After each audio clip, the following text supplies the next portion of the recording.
Now, as the country comes to the end of Youth Month, the young people in the country still have very little to celebrate. The youth unemployment rate is at an all-time high for young people aged between 15 and 24, at 63.2%. During this Youth Day address, President Cyril Ramaphosa has called on today's youth to emulate the youth of 1976 and challenge the situation. Young businessman Rodney Maduwa is heeding the president's call and empowering young people at his company. For more on this, I'm joined by Rodney Maduwa, Managing Director of Maduwa Paint World. Rodney, great to speak to you. You're doing amazing things coming from Limpopo. Tell us briefly about your story. Good morning, Hugo, and also good morning to the viewers at home. Actually, myself, I'm from Limpopo, and then I grew up in Limpopo in the village called Maduwa. That's where I was born. And then after my matric, I decided to come to Pretoria and then pursue my studies. And then I pursued my studies, and then I studied BSc in chemistry and biochemistry. And then furthermore, I did my BSc honors in chemistry, focusing mostly on the polymer chemistry. And then currently I'm working on my master's in paint chemistry. And then also I was also fortunate that when I finished my honors, I was fortunate to get an employment in the automotive sector where I was working as a paint specialist. And then that's when I've developed the love and the passion for paint. And then I end up starting my own company, Maduwa Paint World. Now, you've obviously been enjoying a great amount of success at Maduwa Paint World, but one of the things that you've done is you've impacted the lives of young people. Tell us about some of the initiatives you've carried out. The initiative that we've carried out, like last year, we started to train people in terms of the paint manufacturing. We hired some students where we were teaching them in our factory how to manufacture paint, and then currently we have absorbed them. Now they are working full-time. And then this year, what we started is that we have noticed that there's a lot of gap in terms of the people who have skills in terms of paint application. Now, what we have decided is that we decided to say that for the year 2021, we need to train at least 50 people. Now, and then we have already started with the program. We have already trained around 15 people.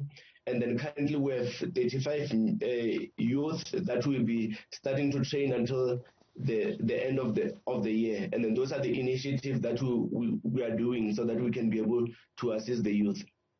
Now, 15 may not seem like a large number, but when you think about 15 people and the impact that those 15 will have on 15 other families, it's definitely a noble initiative. Now, what are some of the benefits that you feel are accruing to these young 15 individuals that you've been assisting? I think maybe the biggest benefit, as you have said in your introduction, that currently we have approximately 70% of youth that are unemployed. But currently it's very rare, it's very difficult maybe for young people to find jobs. And then when we train them, we empower them so that they can be able to be employable. And also what we also do is that when we train these young people, we end up absorbing them, because what we are doing as Maduwa Paint World is that we train these people as soon as they are qualified painters. We are also opening our shops in different provinces, and then we place them in different provinces so that when people buy our paint, these applicators that we've trained, they can go and offer the service for the paint application. But the paint application skill is a very rare skill, because most people, they think they can paint. But they cannot paint until the real painter comes. Yeah. Now, Rodney, I'm intrigued because a lot of young people think entrepreneurship is a simple process. But one of the things that appears to have been fundamental to your success is the fact that you studied painting. You are currently studying your master's. How much of an impact has this been on your business? Actually, it was a very, I mean, the education, it played a big part in my entrepreneurial journey. Because what I've remembered, the thing that led me to start this company is because actually I had a very good job where I was working as a paint specialist, and then I was getting a very good salary. But for me, I was not fulfilled because I wanted to do an impact like in the community.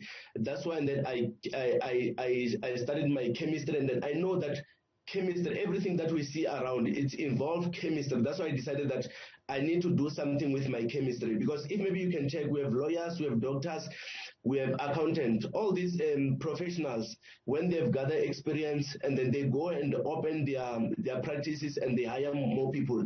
But from the side of from the side of the scientists and the engineers, we are still lacking, and then we still need to go and then work to other, in other companies. And then the thing that maybe also that I can encourage some scientists and some engineers, that there's a very good opportunity in our country, that if maybe we can take it with the experience that we have gathered in the cooperative, I think we can ensure that maybe we can be able to create some more jobs in South Africa. One of the biggest challenges I find around entrepreneurship and opportunity is having the eye for the opportunity. How do you develop that skill if you can?